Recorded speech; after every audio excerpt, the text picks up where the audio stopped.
Bismillahirrahmanirrahim. Assalamualaikum warahmatullahi wabarakatuh. Saudara-saudariku kaum muslimin yang saya cintai, di antara perkara yang menghalangi anak manusia dari bertaubat kepada Allah Ta'ala, dari memperbaiki kesalahan-kesalahannya, adalah karena tertipu dengan amal solehnya. Di antara bisikan setan yang suka dibisikkan di hati manusia adalah, engkau adalah orang yang solat, maka itu sudah cukup bagimu. Kenapa engkau harus bertaubat? Bukankah orang yang solat 5 waktu seperti orang yang mandi di sungai sehari 5 kali? Itu kan sudah cukup untuk membersihkan dosa-dosamu. Atau setan akan mengatakan, bukan engkau sendiri yang berbuat dosa, banyak orang lain yang berbuat dosa lebih besar daripada dosamu.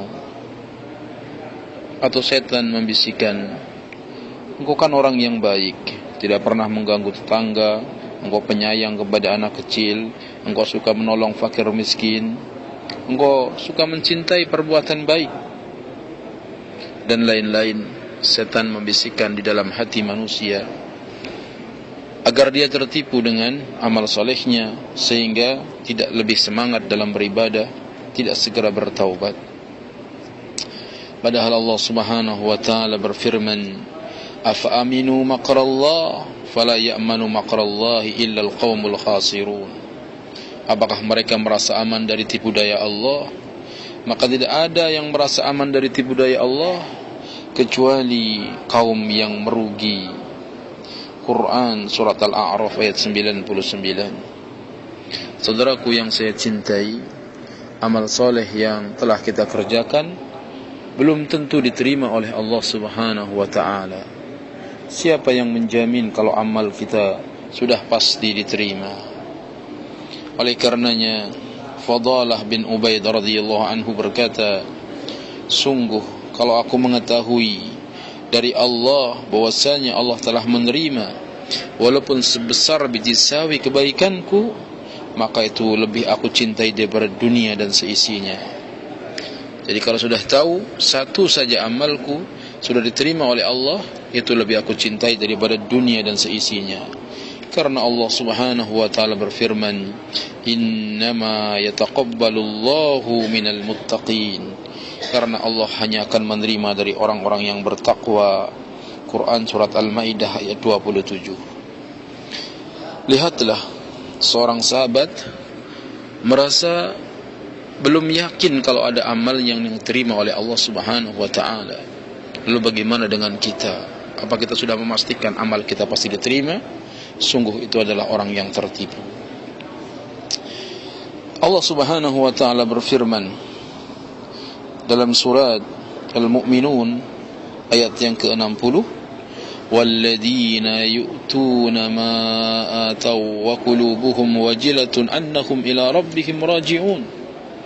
Dan orang-orang yang mereka memberikan apa-apa yang mereka berikan, yang datang kepada mereka, dan hati mereka dalam keadaan takut bahwasanya mereka akan kembali kepada Rabb mereka. Mengenai ayat ini, Aisyah radhiyallahu anha bertanya kepada Rasulullah sallallahu alaihi wasallam, ya Rasulullah, apakah mereka orang-orang yang minum khamar? Apakah mereka orang-orang yang mencuri? Jadi mereka orang-orang yang ketika memberi sesuatu hati mereka takut. Kata Aisyah, apa mereka itu orang yang minum khamar? Apakah mereka orang yang mencuri? Nabi mengatakan, la ya binta Siddiq, bukan orang yang mencuri, wahai anaknya As-Siddiq, walakinnahumul ladina yasumuna wa yusallun wa yatasaddaqun. Tetapi mereka adalah orang-orang yang saum, mereka orang-orang yang salat, mereka orang-orang yang bersedekah. Wa hum yakhafuna alla yuqbal minhum. Tetapi mereka takut kalau saumnya, salatnya, sedekahnya tidak diterima. ulaika alladziina yusari'una fil khairat, mereka itulah orang-orang yang bersegera dalam kebaikan. Hadis ini diriwayatkan oleh Imam Tirmidzi dan juga oleh Imam Ibnu Majah dan juga oleh Imam Ahmad dan disahihkan oleh Syekh Albani dalam silsilah hadis sahih nomor 161. Demikianlah keadaan orang-orang yang saleh. Mereka takut atas ibadahnya jangan-jangan tidak diterima. Demikianlah yang seharusnya kita tanamkan dalam diri kita. Jangan sombong, jangan merasa bahwa ibadahnya pasti diterima, kemudian menjadi malas beribadah, kemudian menjadi malas untuk bertobat. Semoga Allah Ta'ala menerima kebaikan-kebaikan kita, dan semoga kita menjadi orang yang senantiasa bertaubat, dan semoga Allah akhiri hidup kita dengan husnul khatimah. Amin ya rabbal alamin. Wassalamualaikum warahmatullahi wabarakatuh.